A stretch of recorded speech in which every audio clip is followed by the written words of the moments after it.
नमस्कार साथियों, स्वागत है आपका हमारे YouTube प्लेटफॉर्म पर। आज हम 18 दिसंबर का जो एग्ज़ाम हुआ है, मतलब आज जो दोनों शिफ्ट में एग्ज़ाम हुआ है ITI TO वाला, उसमें जो नॉन टेक्निकल वाला पोर्शन था, आज हम फिर से उसको रिव्यू करेंगे, उसका एनालिसिस करेंगे और देखेंगे कि किस तरह से एग्ज़ाम्स में चेंजेस आ रहे हैं, है ना। चाहे वो 16 दिसंबर की शिफ्ट हो, उसके बाद 17 दिसंबर की शिफ्ट हो और फिर आज 18 दिसंबर, क्या कोई चेंजेस आया है या फिर लगभग वैसे ही क्वेश्चन आ रहे हैं ट्रेडिशनल रूप से जो अभी तक पूछे जा रहे थे। ये हमें थोड़ा सा जो है वो कैलकुलेट करना होगा। ठीक है, स्टार्ट करते हैं। हम एक एक चैप्टर, एक्चुअली हम चैप्टर वाइज नहीं देखेंगे, सब्जेक्ट वाइज देखेंगे। ठीक है, जैसे हमने बताया था आपको, है ना, जीएस आ रहा है ना। जीएस के साथ साथ यदि हम बात करें तो नॉर्मली यदि हम बात करें तो कंप्यूटर आ रहा है ना, आपकी मैथ्स आ रही है ना। उसके बाद यदि हम बात करें तो आपकी रीजनिंग आ रही है और, है ना, उसके साथ साथ आपका साइंस वाला थोड़ा सा पोर्शन पूछा जा रहा है। लगभग यदि हम नॉर्मली कंडीशन में बात करें तो ये 5 चैप्टर जो है ये आपसे पूछे जा रहे हैं। हम सबसे पहले डिस्कस करेंगे जीएस के बारे में। बच्चा कह रहा है कि सर हमने हमारे द्वारा जो पूछा गया कि सर क्या एमपीजीके का पोर्शन ज्यादा है, तो बच्चे के द्वारा बताया गया कि नहीं सर, एमपीजीके का कोई ऐसा विशेष पोर्शन नहीं है। हालांकि हर शिफ्ट में 1 से 2 क्वेश्चन यहाँ से पूछे जा रहे हैं। इसका मतलब ये भी है कि ये वही 1-2 क्वेश्चन है जो आपसे बनना ही चाहिए। 18 तारीख मतलब आज की दिनांक के बारे में यदि हम बात करें कि ये कौन कौन से क्वेश्चन पूछे गए हैं, तो हम कुछ क्वेश्चंस के बारे में आपको लिखकर बता देते हैं और ये पीडीएफ आपको हमारे टेलीग्राम चैनल पर भी मिल जाएगी, तो आपको निश्चिंत रहना है। ठीक है, सबसे पहले यदि हम बात करें तो नर्मदापुरम का पुराना नाम। ठीक है, पूछा गया है आपसे कि जो नर्मदापुरम है ये किसका नया नाम है। नर्मदापुरम के बारे में पूछा गया तो आपको बताना है ये होशंगाबाद का क्या है, नया नाम है। नर्मदापुरम नामक एक संभाग है जिसमें होशंगाबाद आता है ना, हरदा आता है और बैतूल आता है। ठीक है, 3 जिले जो हैं वो इसमें शामिल होते हैं। नर्मदापुरम के बारे में पूछा गया है, इसका मतलब ये है कि इस जिले और संभाग वाला जो पोर्शन है ये आपको बहुत अच्छे से पढ़ लेना है। एमपीजीके के बारे में यदि हम बात करें तो आज ही की शिफ्ट का एक और क्वेश्चन है जिसमें ये पूछा गया है कि पशुपतिनाथ जी का मंदिर कहाँ पर है। क्या पूछा गया है, पशुपतिनाथ जी का जो मंदिर है ये कहां पर है, तो आपको बताना है कि सर ये मंदसौर में स्थित है। मतलब जो पर्यटन वाला क्षेत्र है ये आपको बहुत अच्छे से पढ़ के जाना है। एक बच्चे ने ये भी बताया है कि सर चंदेलों की राजधानी के बारे में पूछा गया था कि बताओ चंदेलों की राजधानी क्या थी। ठीक है, चंदेलों की राजधानी क्या थी ये भी आपसे पूछा गया, तो सभी को पता है खजुराहो जो है ये चंदेलों की राजधानी पहले रह चुकी है। ठीक है, और यदि हम बात करते हैं तो एमपी के बारे में हमें कोई विशेष देखने को नहीं मिलता है ना। ऑल ओवर इंडिया यदि हम बात करते हैं तो अढ़ाई दिन का झोपड़ा, है ना, अढ़ाई दिन का झोपड़ा नामक मस्जिद जो है, जो कुतुबुद्दीन ऐबक के द्वारा बनवाई गई थी अजमेर में एक संस्कृत महाविद्यालय को तोड़कर, इसके बारे में आपसे पूछा गया है। ठीक है, फिर 5वें नंबर पर यदि हम बात करते हैं तो AQR के बारे में पूछा है। इसका मतलब एयर क्वालिटी इंडेक्स होता है। क्या होता है, एयर क्वालिटी इंडेक्स होता है। इस इंडेक्स में भारत की क्या स्थिति है इसके बारे में हमसे पूछा गया है। ठीक है, तो एयर क्वालिटी इंडेक्स के बारे में पूछा गया है, मतलब राष्ट्रीय स्तर का जो आपका करंट अफेयर है इसका लेवल अच्छा रहा है। ठीक है, फिर हमसे यूनेस्को के बारे में भी पूछा गया है। ये बच्चा नहीं बता पाया है कि सर यूनेस्को के बारे में क्या आया था, उसके संभवतः यूनेस्को के फुल फॉर्म के बारे में पूछा गया है, मगर हम ये मान के चलते हैं कि स्थापना और फुल फॉर्म वगैरह ये सारी चीजें आप बहुत अच्छे से याद रखोगे। ठीक है, स्थापना और मुख्यालय वगैरह के बारे में भी हम बहुत अच्छे से याद रखने वाले हैं। यूनेस्को के बारे में यदि हम बात करें तो पर्यावरण से हमें जीएस में 2 क्वेश्चन देखने को मिले हैं। एक तो पूछा गया है कि ग्लोबल वार्मिंग को लेकर, क्या पूछा गया है कि ग्लोबल वार्मिंग को लेकर पूछा गया है कि ग्लोबल वार्मिंग के लिए उत्तरदायी कौन सी गैस है।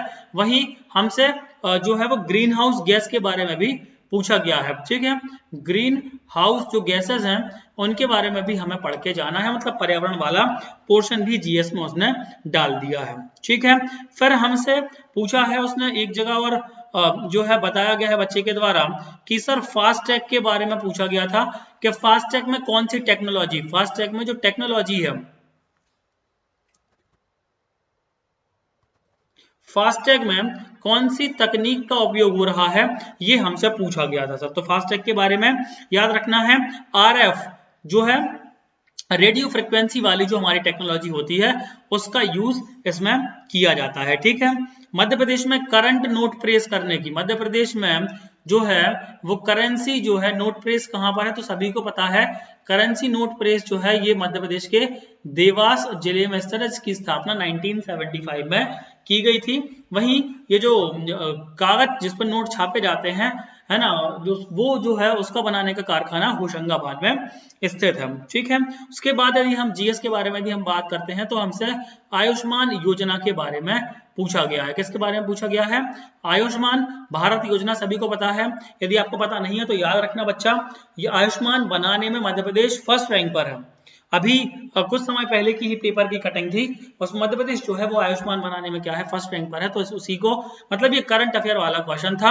आयुष्मान भारत योजना ये जहां तक 2018 में इसको स्टार्ट किया गया था है ना, यहाँ में 5 लाख तक का बीमा जो है वो प्रोवाइड इसमें कराया जाता है। फिर उसके बाद हम यदि जीएस के बारे में आगे बढ़े तो हमें निर्वाचन आयोग के बारे में पूछा गया है, इलेक्शन कमीशन जो है उसके बारे में भी आपसे पूछा गया है, और निर्वाचन आयोग के अध्यक्ष के बारे में पूछा गया है, मतलब आयुक्त के बारे में पूछा गया है।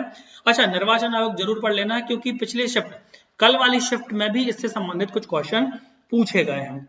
ठीक है, तो हमें इसके बारे में थोड़ा सा, ये हो गई आपकी जीएस के बारे में। ठीक है, फिर भारत के राष्ट्रपति के बारे में भी पूछा गया है, मतलब पॉलिटी से भी आपका जीएस पूछा जा रहा है। भारत के राष्ट्रपति, भारत के राष्ट्रपति वाले जो है एरिया से भी क्वेश्चन आपके पूछे गए हैं। ठीक है, तो ये हो गया आपका आज की दोनों शिफ्ट का जीएस वाला पोर्शन। जीएस वाले पोर्शन में क्या क्या पूछा गया है ये हमने डिस्कस कर लिया। ठीक है, अब हम डिस्कस करने वाले हैं साइंस के बारे में कि साइंस में क्या क्या पूछा गया। ठीक है, साइंस में यदि हम बात करते हैं तो हमसे एसिड और क्षार के बारे में पूछा गया था, अम्ल और क्षार के बारे में।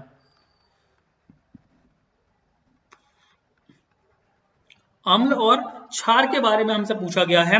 इसके साथ साथ एक क्वेश्चन एक शिफ्ट में ये भी आया है, जहां तक पहली शिफ्ट में ये पूछा गया है कि जूल जो है ये किसकी इकाई है, मतलब कार्य और ऊर्जा। सभी को पता है कार्य और ऊर्जा का मात्रक क्या होता है, ऐसा ही जूल होता है। तो ये भी एक जो है शिफ्ट में ये पूछा गया है। फिर जहां तक एक बच्चा कह रहा था सोडियम हाइड्रोक्साइड के बारे में पूछा गया है ना, तो आपको याद रखना है, एक होता है सोडियम हाइड्रोक्साइड, एक होता है सोडियम बाइकार्बोनेट है ना, एक होता है खाने का सोडा। ये सारी चीजें आपको याद रखना है। थोड़ा सा एक धावन सोडा होता है ना, Na2CO3, सोडियम बाइकार्बोनेट होता है, एक सोडियम कार्बोनेट होता है, एक सोडियम हाइड्रोक्साइड होता है। तो इस टाइप के जो सोडियम के जो होते हैं, हम ये कहें कि जो बनाए जाते हैं उपयोगी तत्व, उनके बारे में भी एग्जाम में पूछा गया है। फिर एक बच्चा कह रहा था सर उसकी शिफ्ट में यूरिया से संबंधित भी क्वेश्चन पूछे गए। आपको पता है हालिया भारत में यूरिया से संबंधित समस्याएं चली हैं, किसानों को यूरिया समय पर प्राप्त नहीं हो पाया है। तो आपको पता है NH2CuNH2 ऐसा उसका कुछ फॉर्मूला होता है। तो यूरिया से संबंधित क्वेश्चन भी पूछे गए थे, ये उसने बताया है। ठीक है, उसके बाद एक और क्वेश्चन बताया गया बच्चे के द्वारा, कह रहा था कि TCH मतलब इसका मतलब ये है कि हार्मोन से संबंधित क्वेश्चन पूछे गए हैं।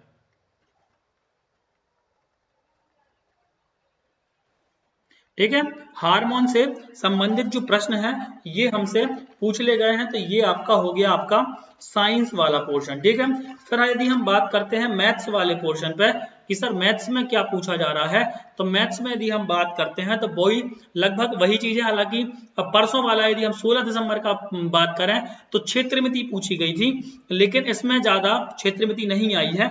आज के पेपर में यदि हम बात करते हैं तो नाव और धारा देखने को मिलती है। ठीक है, नाव और धारा से कल भी क्वेश्चन पूछा गया था, इसका मतलब लगभग लगातार 2 जो दिन पेपर हो रहा है उसमें रिपीटेशन हो रहा है। सिंप्लीफिकेशन पहले ही दिन से पूछा जा रहा है, लगभग हर ही शिफ्ट में इसका क्वेश्चन पूछा गया सिंप्लीफिकेशन का। ठीक है, इसके बाद ऐसा कहा जा रहा है कि आज के पेपर में एज से संबंधित क्वेश्चन सर पूछे गए, मतलब आयु वाले क्वेश्चन पूछेगा, जो कि सर लगभग इजी ही थे। फिर प्रतिशत वाला क्वेश्चन भी आज पूछा गया था, मतलब परसेंट वाला चैप्टर एक बार पढ़ लेना है। फिर एक बच्चा कह रहा है कि सर अनुपात समानुपात से भी क्वेश्चन पूछा गया था, अनुपात समानुपात। अनुपात समानुपात से भी क्वेश्चन पूछा गया था, ये भी उसने बताया है। ठीक है, फिर एक बच्चा कह रहा था कि सर ट्रेन से संबंधित आज क्वेश्चन पूछे गए, मतलब आज पहला ऐसा दिन है 18 दिसंबर का जिस दिन पहली बार ट्रेन के क्वेश्चन भी पूछे गए हैं। तो ये कुछ चैप्टर हैं। यदि हम 16 दिसंबर के पेपर की बात करें तो उस दिन क्षेत्रमिति पूछी गई थी अलग से। ठीक है, एडवांस मैथ्स में है ना क्षेत्रमिति पूछी गई थी, तो ये भी हमें कर लेना है। मतलब इतने चैप्टर यदि कर लेते हो आप तो आपका पेपर बहुत अच्छा जाने वाला है। मैथ्स में यदि हम बात करते हैं तो यदि आप अच्छे पढ़ने वाले हो तो आपको पता भी होगा कि मुश्किल से एक ही दिन लगेगा, ये सारे चैप्टर्स आपके रिवाइज हो जाएंगे और 25 में से आप एटलीस्ट जो है वो 20 तक पहुंच जाओगे। और यदि आपने 22 पहुंचा लिए अपने मार्क्स, मतलब आपकी जो है वो सिलेक्शन होने की जो है संभावना बहुत ही ज्यादा हो जाएगी। इसीलिए जी तोड़ मेहनत करना है, नॉन टेक पे बहुत विशेष ध्यान देना है क्योंकि नॉन टेक भी अब इतना इजी नहीं पूछा जा रहा है। ठीक है, फिर यदि हम थोड़ा सा बात कर लेते हैं रीजनिंग के बारे में।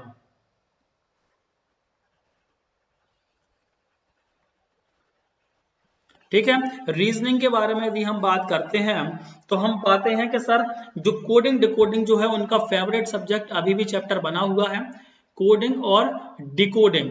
ठीक है, अभी भी कोडिंग डिकोडिंग से क्वेश्चन 3 से 4 क्वेश्चन हमें देखने को बराबर मिल रहे हैं। फिर ऐसा कहा गया है कि सर अब नंबर सीरीज आ गई है, मतलब हमसे एक सीरीज पूछी गई थी और उसमें विलुप्त जो था वो हमसे पूछा गया। अच्छा हाँ, कल वाला पेपर यदि हम बात करें तो उसमें मिसिंग नंबर भी पूछे गए, तो बेटा उसको भी आप एक बार पढ़ के चले जाइएगा, उससे आपका फायदा ही होगा, नुकसान नहीं होगा। हालांकि आज के पेपर में तो किसी ने नहीं बताया है कि मिसिंग नंबर पूछे गए थे। मिसिंग अल्फाबेट, एक्चुअली नंबर नहीं है वो, अल्फाबेट है, तो याद रखना है मिसिंग नंबर के बारे में। पर कल के पेपर में बताया गया था, आज तो नहीं बताया है।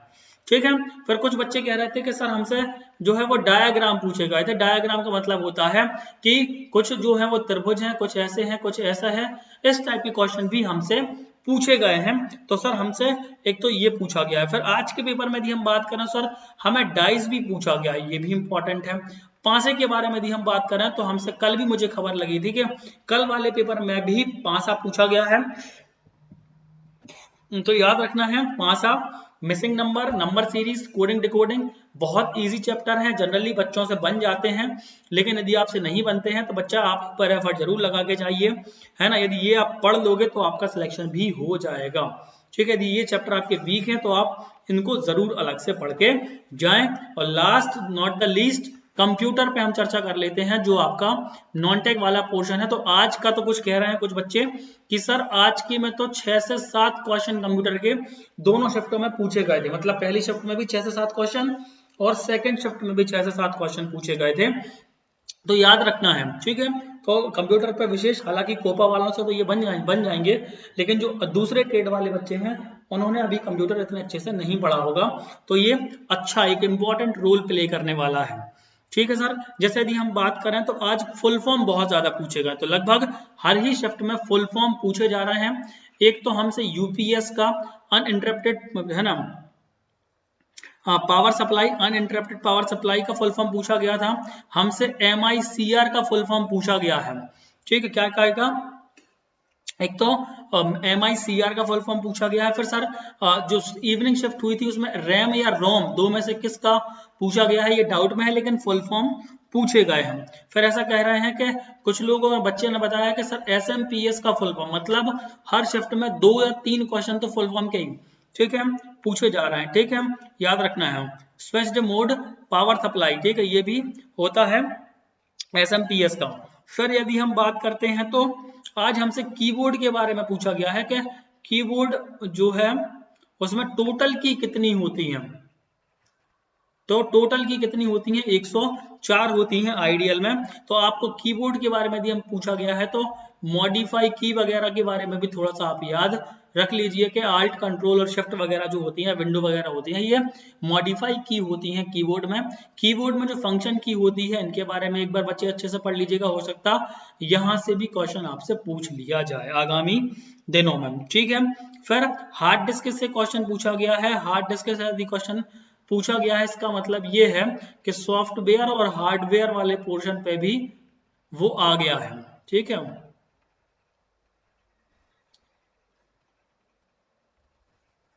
ठीक है, ये वाले टॉपिक भी आप एक बार बहुत अच्छे से पढ़ लीजिएगा। फिर वेबसाइट से संबंधित आज क्वेश्चन पूछे गए हैं, है ना।